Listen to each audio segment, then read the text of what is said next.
It is a stunning artifact, a whisper from the deep past. Found on the coast of Virginia, this sliver of stone, a bifacial spear point, was dated to the height of the last ice age. But it posed an impossible question. It should not have been there. For decades, the story of the first peoples was considered settled. They came from Asia, crossing the great land bridge of Beringia, and moved south, populating 2 continents. It remains one of the greatest stories of human migration. But what if it wasn't the only story? What if the first footfalls on this new world did not come from the west, but from the east? Not across the Pacific, but across the frozen Atlantic. This is the foundation of the Solutrean Hypothesis. A claim so radical, it attempts to rewrite the prehistory of an entire hemisphere. It proposes that the first Indigenous Americans were Europeans. To understand this claim, one must travel back 22,000 years, not to America, but to Ice Age France and Spain. This was the world of the Solutrean people. They were a culture of the Upper Paleolithic, Homo sapiens surviving at the edge of the great ice sheets. They were hunter-gatherers, living in a brutal, frozen landscape overshadowed by glaciers. And yet, from this harsh existence, they produced an artistic and technological legacy that baffled archaeologists. Their cave paintings are famous, but their true genius was carved in stone. The Solutrean people were, perhaps, the finest stone toolmakers of the entire Stone Age. Their signature creation, the laurel-leaf point. These were not crude tools. They were masterpieces. Some, thin as a blade and over a foot long, were clearly ceremonial. But the functional points were objects of lethal, streamlined beauty. Historians and archaeologists have long debated how they achieved this. The Solutrean masters employed a revolutionary technique. Not just striking, but pressure flaking. The why of this technique is a lesson in physics. Instead of just hammering one rock against another, they would use a pointed tool of antler or bone. They would press this tool against the edge of the flint with immense, controlled force. This static pressure would push a small, thin flake off the stone, allowing for a level of precision and thinness that percussion simply cannot achieve. The result was a tool that was lighter, stronger, and far sharper. It was the pinnacle of Stone Age ballistic engineering.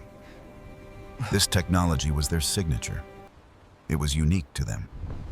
It appeared, flourished, and then vanished with them around 17,000 years ago.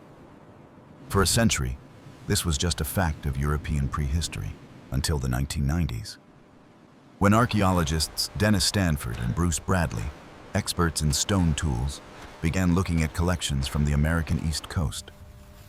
They saw tools found in Maryland and Virginia that predated the famous Clovis culture.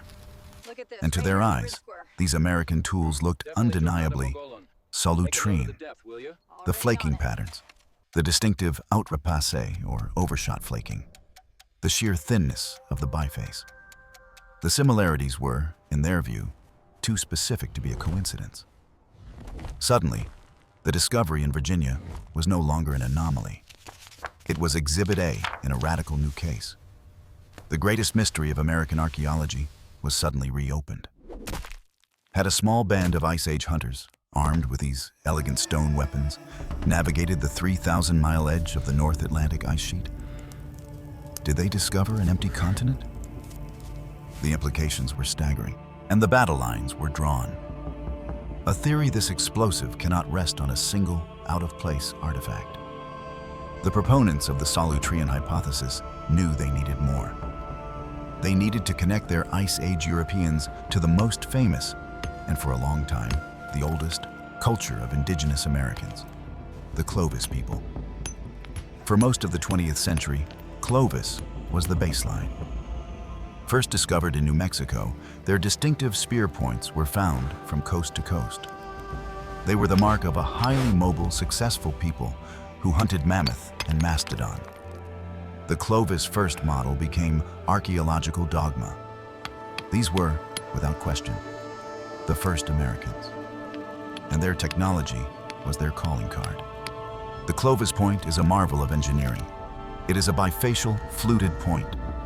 That flute, a long, distinctive channel chipped away from the base, is a work of genius. The why of this design is still debated by historians. But most agree it was a shock absorber and a hafting mechanism. It allowed the point to be securely fastened to a spear shaft, creating a socket that was both strong and flexible, able to withstand the violent impact of a hunt. It was this very technology that the hypothesis proponents, Bruce Bradley and Dennis Stanford, seized upon. They argued that the only way to create the refined Clovis point was to first master the techniques of the Solutrean laurel-leaf. That one technology was the direct ancestor of the other. Their argument was not just about the shape, it was about the process, the how. To create these thin, symmetrical bifaces, both cultures allegedly used a technique known as overshot flaking. This is not a technique for beginners. It is high risk, high reward. The why of overshot flaking is a matter of pure, leveraged force. The flint knapper must strike the edge of the stone with such precision and power that the resulting flake travels all the way across the face and removes the other edge as well. It is incredibly efficient. A single strike thins the entire point. But it is also incredibly dangerous. A fraction too much force, or the wrong angle, and the entire piece shatters. It is a method that requires immense confidence and years of practice. According to the hypothesis, only Solutrean and Clovis era makers mastered this technique. To its proponents, this was the smoking gun. A shared, complex, and non-intuitive mental template. But a question immediately arises, one that echoes through all of science. Is this a case of connection or convergence? Convergent evolution is when two separate species in two different parts of the world independently evolve the same solution to the same problem. The eye of an octopus and the eye of a human. The wings of a bat and the wings of a bird. Could the same be true of technology? Is it not possible that two different groups of human hunters, separated by an ocean, both face the same challenge? How to create a thin, lethal stone point, and, through trial and error, arrived at the same brilliant, high-risk solution. The entire weight of the Solutrean Clovis link rests on this one technical similarity, a compelling visual match, a shared, complex method. But critics pointed out that while the process looked similar, the final products were different. The Solutrean points had no flute. The Clovis points were not shaped like laurel leaves. Was this connection a revolutionary insight? Or was it simply the case of two master craftsmen, worlds apart, solving the same lethal problem? The search for an answer would force scientists to look beyond the stones and into the one place the past cannot hide, the cold, hard logic of time. The case for a connection, built on the shared mastery of stone, seemed compelling. But in forensic science, a suspect's alibi is critical. In archaeology, that alibi is the timeline. And when scientists laid the timelines of these two cultures side by side, the Solutrean hypothesis encountered its first crippling obstacle, a 4,000-year gap. In Europe, the Solutrean culture, with its magnificent laurel-leaf points, flourished and then peaked. By 17,000 years before present, it vanishes from the archaeological record. It was not just a decline, it was a replacement. In the same caves and shelters of France and Spain, a new and different culture, the Magdalenian, takes over. The Magdalenian people were themselves innovators, but their genius was in a different domain. They mastered the carving of bone and antler, creating the first-eyed needles and intricate barbed harpoons for hunting reindeer and fish. Historians still debate the cause of this transition, but the archaeological fact is undisputed. The unique Solutrean stoneworking technology, the pressure-flaked biface, disappears. The signature is gone. In North America, the Clovis culture appears, but it does not appear until 13,500 years before present. This is not a minor discrepancy. This is a chasm in time, 4,000 years long, a period longer than the entire history of the Roman Empire, from its mythical founding to its final collapse. The why of this gap is the central problem. The hypothesis requires a belief in a scenario that has no parallel in human history. We must believe that a group of Solutreans crossed the Atlantic, and then, for 4 millennia, their descendants lived on a new continent, leaving zero archaeological trace. No bones, no failed tools, no campsites. And, most implausibly, we must believe they froze their technology, that they preserved the exact same complex manufacturing process, the mental template, for over 200 generations, only to have it suddenly re-emerge, fully formed, as Clovis. Technology simply does not behave this way. It adapts, it changes, or it is lost. For decades, proponents of the hypothesis tried to find pre-Clovis sites that bridged this 4,000-year gap. And in a stunning turn of events, they found them. The discovery, however, did not help the Solutrean hypothesis. It destroyed it. The old Clovis first model is now dead. At the Cooper's Ferry site in Idaho, archaeologists unearthed tools and animal bones dated to over 16,000 years old. At the Buttermilk Creek complex in Texas, evidence pushed human occupation back to 15,500 years. And then, the definitive, indisputable proof. In White Sands National Park, New Mexico, scientists discovered something that cannot be misdated or misinterpreted. Not tools, but footprints. Thousands of human footprints pressed into the ancient mud of a lakeside. The tracks of adults, adolescents, and children. Using carbon dating on the plant seeds embedded within these tracks, the age was confirmed, between 21,000 and 23,000 years ago. This discovery changed everything. It means people were in North America long before the Clovis culture. It means people were in North America during the peak of the Solutrean culture in Europe. It means people were in North America before the last glacial maximum, the very ice age that was supposed to have created the ice bridge to cross. The empty continent was a myth. The first Americans were already here. The stones had told one story. The timeline had told another. But the final, decisive answer would come not from the Earth, but from within us. The investigation moved from archaeology to genetics. The stones could be debated. The timelines could be reinterpreted. But the revolution in ancient DNA sequencing promised a final, decisive answer. For the first time, science could look past the ambiguous artifacts and read the genetic history written into the bones of the first peoples themselves. Initially, proponents of the Solutrean hypothesis pointed to a tantalizing clue, a genetic marker known as Haplogroup X. The why of this argument is a lesson in genetics. A haplogroup is a broad genetic family, a deep ancestral branch passed down through the maternal line. Most Indigenous Americans belong to 4 main haplogroups, A, B, C, and D. All of them are definitively Asian in origin. But a 5th minor haplogroup was also found, X. This discovery was shocking. Haplogroup X was common in Europe and the Middle East, but virtually absent from East Asia. To the hypothesis proponents, this was the genetic bridge. Here, finally, was a direct biological link between ancient Europe and Native America. But as genetic sequencing became more precise, that bridge collapsed. Scientists began to analyze not just the main branch, X, but its smaller twigs or subclades. The results were unambiguous. The Native American lineage was a specific branch called X2A. The European lineage was a different branch, X2B. They were related, but only distantly.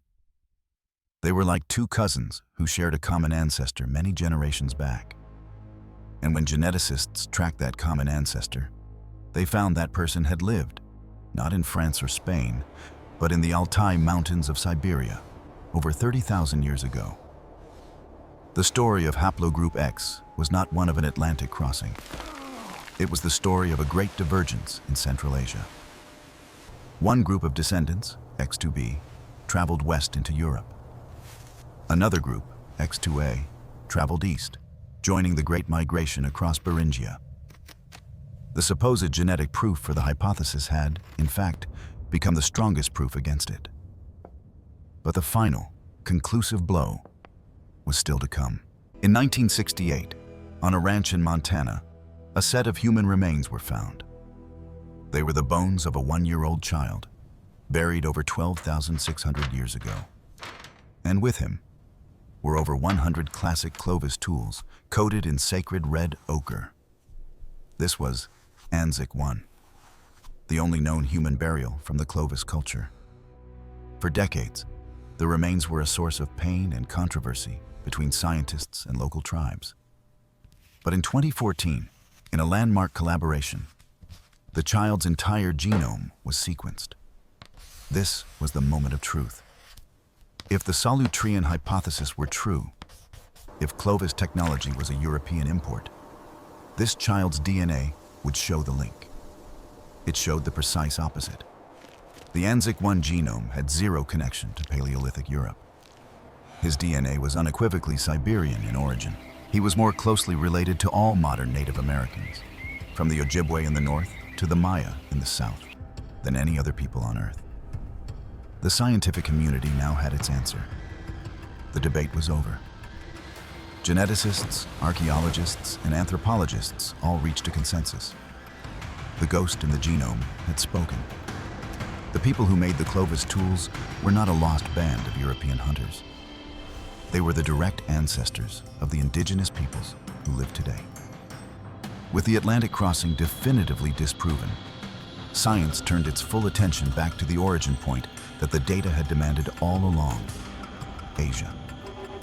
The genetic and archaeological evidence, from the 23,000-year-old footprints at White Sands, to the 16,000-year-old tools at Cooper's Ferry, to the Siberian DNA in the Anzac child, all point in one unified direction. The journey to the Americas was not a desperate, hypothetical drift across a frozen ocean. It was a multi-generational odyssey over land. This land was Beringia. Today, it is a frigid, shallow sea. But during the Ice Age, it was a different world. The why of its existence is a matter of simple hydraulics.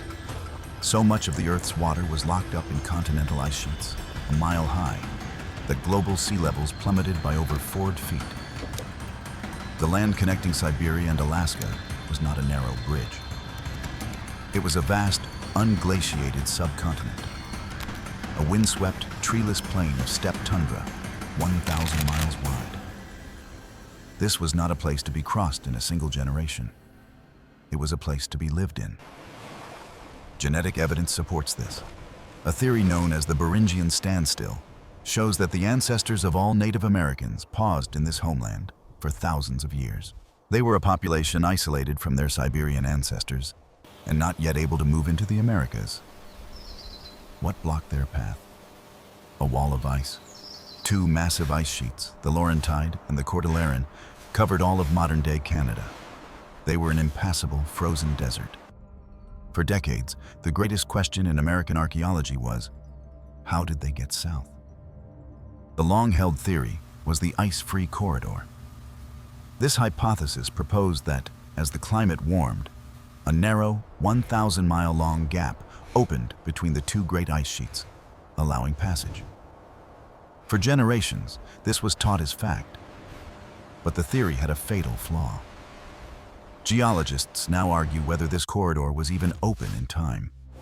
And even if it was, newer environmental data suggests it was a sterile, desolate landscape, incapable of supporting human life until after people were already established in the South. The people at White Sands and Cooper's Ferry were already in America before this supposed gateway was even unlocked. This has forced a new consensus, a theory that is both older and more logical. The coastal migration, the kelp highway. The why of this route is based on resources. While the inland was frozen, the Pacific coast may have been a viable refuge. Using small boats, people could have hopscotched down the shoreline from island to island, in a way of life familiar to coastal hunters. This was not a barren shore. It was a rich, linear ecosystem. Vast kelp forests would have provided a reliable source of food. fish, shellfish, seabirds, and sea mammals, all the way from Beringia down to California. Historians and archaeologists still debate this vigorously. The greatest challenge for the Kelp Highway hypothesis is the lack of hard evidence. If these first Americans were coastal people, their camps and settlements are now lost to us, submerged under 400 feet of water as the glaciers melted and the seas rose. What remains are the footprints, the stone tools, and the genes. And they all tell the same story. The real epic was not an Atlantic fantasy. It was a Beringian reality, a story of resilience, adaptation, and survival over millennia, against the crushing power of the Ice Age, on a journey from one world to the next. The scientific consensus is clear.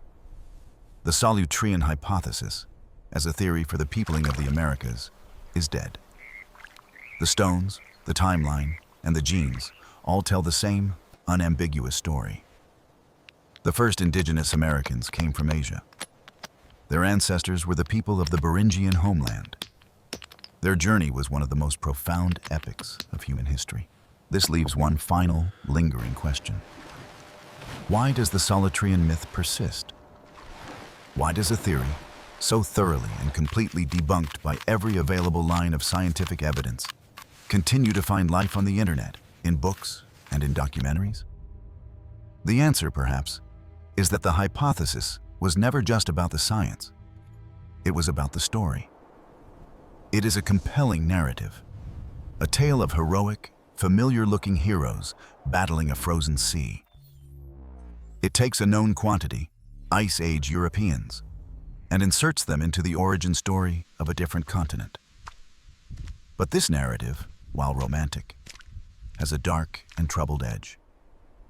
Since its inception, the Solutrean hypothesis has been co-opted by non-scientific groups for a very specific modern political purpose. It has become a tool for those who wish to sow doubt, to challenge the identity and the historical primacy of modern indigenous peoples. The why of this appropriation is transparent. If Europeans were also indigenous, it attempts to morally level the historical playing field. It subtly and sometimes explicitly seeks to provide a justification for later colonization, recasting it as a reclaiming of a lost heritage. It is a narrative that attempts to write white people into a history where they do not belong, thereby undermining the unique status of those who do. This is why the scientific truth matters. The rejection of the Solutrean hypothesis is not just an academic footnote. It is a critical defense of the factual past against a weaponized ideological fiction. Science has shown us that the real story of the first peoples is far more complex and far more incredible. It is a story of a 23,000-year-old footprint pressed into New Mexico mud. A story of a child in Montana whose genes bind him to every indigenous nation on 2 continents. A story of a multi-millennial pause in a lost land, Beringia, and a perilous journey down a coastline now lost to the sea. The past is a foreign country, and we must be careful not to fill its empty spaces with our own reflections. The ultimate value of this investigation is not simply to answer who was first. It is to demonstrate how we know the truth. The truth is not found in a single, tantalizing spear point that looks right. It is found in the painstaking, objective, and overwhelming consensus of genetics, geology, and archaeology. The evidence confirms that the deep history of the Americas, a story of resilience and ingenuity against all odds, belongs to the ancestors of the indigenous peoples of today, not to a lost tribe of European hunters. And the tools of science, not wishful thinking, are what allow us to honor that truth.